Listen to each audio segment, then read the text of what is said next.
हाय दोस्तों। इंडिया का वायर और केबल सेक्टर अभी अपने सबसे बड़े एक्सपेंशन फेस में नजर आ रहा है।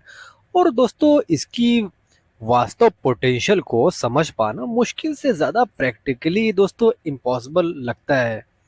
क्योंकि जब बात हम करते हैं इंफ्रास्ट्रक्चर की, तो हम सिर्फ एक बिल्डिंग या एक हाईवे तक नहीं, बल्कि दोस्तों हर उस वायर और केबल की बात कर रहे हैं जो हर प्रोजेक्ट में इस्तेमाल होता हुआ नजर आ रहा है।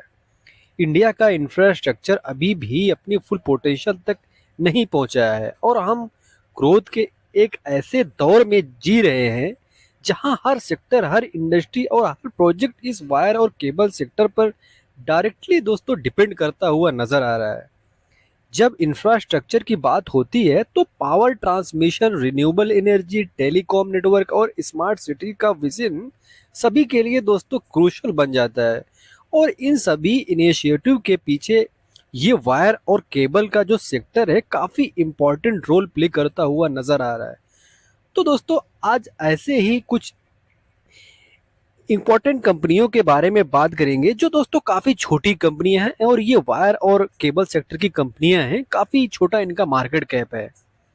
और दोस्तों इन्हीं कंपनियों के बारे में डिस्कस करेंगे। वैसे तो वायर और सेक्टर केबल सेक्टर जो है काफी विशाल सेक्टर है, इसमें पॉलीकैब, केआई, अपार जैसी कंपनियां काफी मजबूत रोल प्ले करती हुई नजर आ रही है। लेकिन दोस्तों आज हम छोटी कंपनियों के बारे में देखेंगे और उनको जरूर जानेंगे कि वो कंपनियां कौन सी हैं और फ्यूचर में इन कंपनियों में कितना बड़ा दम नजर आता है।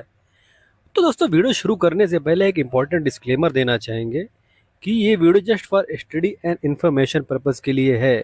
और सबसे पहली कंपनी देखेंगे तो इसका मार्केट कैप बहुत ही छोटा है, 106 करोड़ का मार्केट कैप है। और 106 करोड़ का मार्केट कैप होना काफ़ी छोटा माना जाता है, काफ़ी रिस्की माना जाता है। वहीं पर करंट प्राइस देखेंगे तो 8.66 है, यानी कि दोस्तों 9 रुपए से भी कम इसका मार्केट का करंट प्राइस है। तो छोटी कंपनी है, बहुत ही रिस्की कंपनी है। और 52 वीक हाई देखेंगे तो 19.1 है और 52 वीक लो 8.24 है, यानी कि दोस्तों ये कंपनी अपने 52 वीक के लो के आसपास खड़ी हुई नजर आती है। वहीं पर दोस्तों इसका पीई देखेंगे तो 11.6 इस कंपनी का पीई निकल कर आता है। इसका मतलब है कि दोस्तों ये कंपनी अच्छे खासे रीजनेबल पी पर नजर आ रही है। आरओसी आरओई देखेंगे तो ये भी ठीक ठाक नजर आएगा, फेस वैल्यू धोखा है।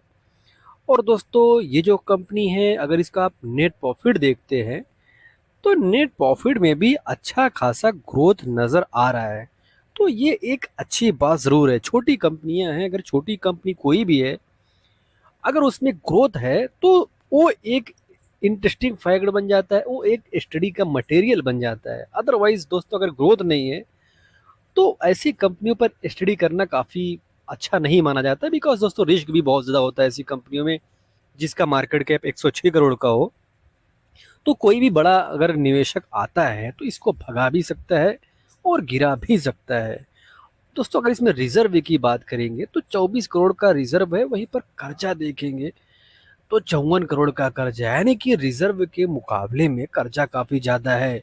और ये एक रिस्क फैक्टर जरूर बन जाता है, खास करके इतनी छोटी कंपनी के लिए ये एक रिस्क फैक्टर जरूर है, इसको नजरअंदाज नहीं करना चाहिए।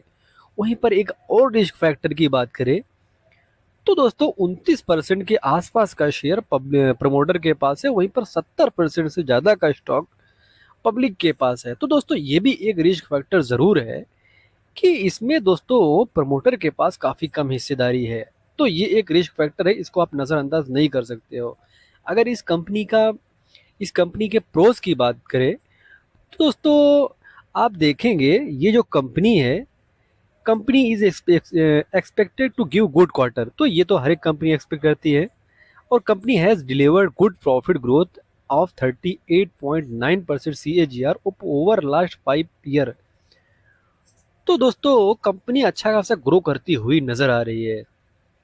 आप कौन देखेंगे तो दोस्तों कंपनी लगातार पैसा तो बनाती हुई दिखती है, लेकिन ये जो कंपनी है ये डिविडेंड नहीं दे रही है। तो ये एक कौन जरूर है। प्रमोटर होल्डिंग देखेंगे तो लगातार दोस्तों कम करके इनके पास अभी कितना हुआ है, 29.5% का जो प्रमोटर का होल्डिंग है। ये भी एक रिस्क फैक्टर जरूर है। वहीं पर दोस्तों एक और रिस्क फैक्टर की बात करें तो प्रमोटर ने लगातार अपने माल को पिछले 3 सालों में बेचा है और 33.3% तक ये घटा चुके हैं अपने हिस्से को। तो दोस्तों ये भी एक रिस्क फैक्टर जरूर है।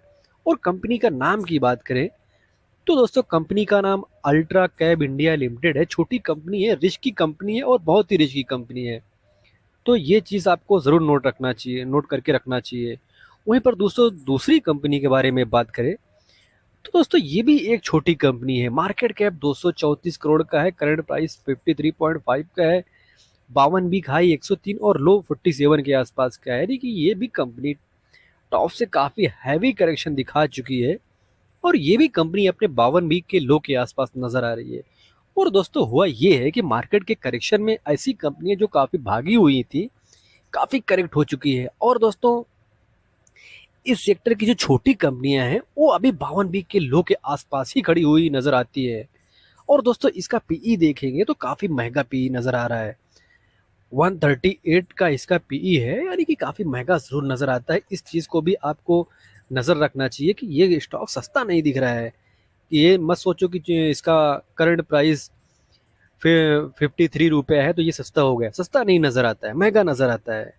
लेकिन दोस्तों फ्यूचर इस सेक्टर का काफ़ी ब्राइट है। ये जो सेक्टर है काफ़ी इंटरेस्टिंग सेक्टर है। तो ऐसे में जो मार्केट है वो काफ़ी हाई पीई देकर रखा हुआ है। आरओसी आरओई देखेंगे तो कम ही नज़र आएगा। वहीं पर फेस वैल्यू देखेंगे तो 10 का है। इसका मतलब है कि फ्यूचर में ये कंपनी अपने फेस को स्प्लिट भी कर सकती है। वहीं पर दोस्तों अगर नेट प्रॉफिट की बात करते हैं तो देखेंगे नेट प्रॉफिट में भी कंसिस्टेंसी नहीं नज़र आ रही है। तो ये भी एक रिस्क फैक्टर जरूर बन जाता है। वहीं पर रिजर्व देखेंगे तो ये एक अच्छी बात है कि रिजर्व के मुकाबले में कर्जा कम है और ये एक अच्छी बात जरूर है। वहीं पर दोस्तों एक और अच्छी बात करें तो प्रमोटर के पास लगभग 70% के आसपास का शेयर है। अगर 70% के आसपास का शेयर प्रमोटर रखते हैं तो ये भी एक अच्छी बात जरूर मानी जाती है। वहीं पर एफ आई डी आई के पास ना के बराबर ही बोल सकते हो कि ना के बराबर हिस्सेदारी है। और दोस्तों अगर आप पब्लिक के पास देखते हो तो 30% के आसपास का शेयर पब्लिक के पास है। अगर इसके आप प्रोज में देखते हैं कि इसमें प्रोज क्या है तो दोस्तों कंपनी लगातार अपने डेप्थ को कम करती हुई नजर आ रही है। तो ये एक अच्छी बात जरूर है। वहीं पर दोस्तों कॉन्स की बात करें तो कंपनी दोस्तों प्रॉफिट तो ये भी बना रही है लेकिन डिविडेंड देती हुई दिख नहीं रही है। ये भी एक रिस्क फैक्टर जरूर है। वहीं पर देखेंगे दोस्तों company has low interest coverage ratio, ये भी एक रिस्क फैक्टर जरूर है। तो इसको भी आपको ध्यान जरूर देना चाहिए। और कंपनी का जो company has delivered a poor sales growth 4.74% over past 5 year. पिछले 5 सालों से कंपनी ने काफ़ी पुअर सेल्स ग्रोथ किया है। और दोस्तों इसमें देखेंगे तो दोस्तों रिस्क फैक्टर ये भी है company has a low ROE on equity of 9.47% over last 3 year. तो दोस्तों ये भी एक कॉन्स जरूर है। वहीं companies cost of borrowing seems high, ये भी एक रिस्क फैक्टर है। तो दोस्तों इंटरेस्टिंग कंपनी नज़र आती है लेकिन काफ़ी रिस्की कंपनी नज़र आती है। वहीं पर कंपनी का नाम की बात करें तो प्लाजा वायर इस कंपनी का नाम है। दोस्तों अगली कंपनी इसका मार्केट कैप देखते हो तो 1325 करोड़ का मार्केट कैप है, करंट प्राइस 547 का है और 52 वीक हाई 195 का है और लो वो 446 का है। यानी कि दोस्तों ये भी कंपनी टॉप से काफ़ी करेक्ट हो चुकी है और इंटरेस्टिंग कंपनी नज़र आती है। स्मॉल कैप में अगर कोई कंपनी इंटरेस्टिंग नज़र आती है तो दोस्तों वो ये कंपनी है। इसको आप इस कंपनी पर आपको डीप स्टडी करने की ज़रूरत है। आर ओ सी देखेंगे तो काफ़ी अच्छा खासा नज़र आएगा। वहीं पर फेस वैल्यू देखते हो तो 10 का है। और नेट प्रॉफिट दोस्तों देखोगे तो नेट प्रॉफिट में लगातार ग्रोथ हुआ है। छोटी कंपनी अगर नेट प्रॉफिट में इतनी शानदार ग्रोथ नज़र आती है तो दोस्तों आपको एक अलर्ट पॉइंट ज़रूर बन जाता है कि आपको इस पर स्टडी ज़रूर करनी चाहिए। 310 करोड़ का इसके पास रिजर्व है। वहीं पर कर्जा देखते हो तो 118 करोड़ के आसपास का कर्जा भी है। कंपनी के पास देखेंगे प्रमोटर अच्छी खासी होल्डिंग लेकर बैठे हैं। आप देखेंगे एफआईज के पास छोटी हिस्सेदारी है, छोटी सी हिस्सेदारी डीआईज के पास भी है और पब्लिक के पास भी अच्छी खासी हिस्सेदारी है 28-29% का। और दोस्तों प्रोस देखेंगे तो company is expected to give good quarter, तो ये हर एक कंपनियां एक्सपेक्ट करती है। और कॉन्स में दोस्तों देखेंगे तो promoter holding has decrease over last 3 year 6.17%। तो पिछले 3 सालों में प्रमोटर ने 6.17% का माल बेचा है। ये कॉन्स जरूर नजर आता है। कंपनी का नाम की बात करें तो डायनेमिक केबल कंपनी का नाम है। इंटरेस्टिंग कंपनी है दोस्तों, काफ़ी अच्छा खासा बिजनेस करती हुई नज़र आती है। इंडिया में तो ये ग्रो करती हुई नज़र आ ही रही है, और इंडिया के बाहर भी काफ़ी तेज़ी से दोस्तों ये अब कंपनी अपने आप को फैलाती हुई नज़र आ रही है। और दोस्तों अगली कंपनी के बारे में बात करें, इसका मार्केट कैप 1433 करोड़ का है। इसका करंट प्राइस 47 के आसपास का है। 101 इसका 52 वीक हाई है, और लो देखोगे तो 44 का है। यानी दोस्तों ये भी कंपनी टॉप से काफ़ी हैवी गिरी हुई है और 52 वीक के लो के आसपास नज़र आ रही है। आरओई देखेंगे तो ठीक ठाक ही नज़र आएगा, फेस वैल्यू 2 का नज़र आएगा। और दोस्तों इस कंपनी का नेट का प्रॉफिट देखेंगे तो अच्छा खासा नेट का जो प्रॉफिट है, नेट प्रॉफिट है, उसमें ग्रोथ जरूर नजर आ रहा है, और इंटरेस्टिंग ढंग से ग्रोथ नजर आ रहा है। वहीं पर 614 करोड़ के आसपास का रिजर्व है। कर्जा 22 करोड़ का है, यानी कि रिजर्व के मुकाबले में कर्जा कम है, ये एक अच्छी बात जरूर है। वहीं प्रमोटर के पास 49.06% का शेयर है। या फाइज के पास बहुत ही छोटी हिस्सेदारी है, डीआईएस के पास कुछ है नहीं। गवर्नमेंट के पास इसमें छोटा सा हिस्सेदारी है, बाकी पब्लिक के पास 48-49% के आसपास का शेयर है। तो इंटरेस्टिंग कंपनी इसमें देखेंगे। प्रोस देखते हैं, कंपनी हैज रिड्यूस्ड डेप्थ, ये भी एक प्रोस जरूर है।